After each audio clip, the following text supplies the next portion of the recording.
These are all examples of some type of acceleration. So what is acceleration? Acceleration is the change in velocity over time. Velocity describes the changes in position over time. Objects in motion have velocity, but they may or may not have acceleration. Objects at rest or traveling at a constant velocity have an acceleration of 0. Acceleration happens when there's a change in speed or direction or both. Acceleration is measured in units of distance per time and expressed as distance per time squared, such as meters per second squared.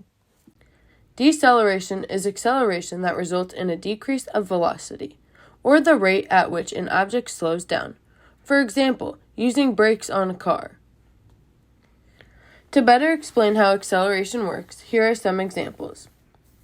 Riding in a car is a good example of acceleration. When you push the gas pedal, the car begins to change velocity and it accelerates.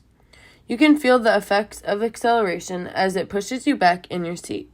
When you hit the brakes, the car changes velocity again and decelerates. When looking at sports cars, many companies tell you how fast the car is. This is typically measured by how fast the car can get to 60 miles per hour.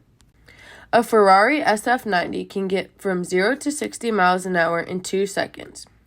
To compute acceleration, you measure velocity at 2 points for a given time period.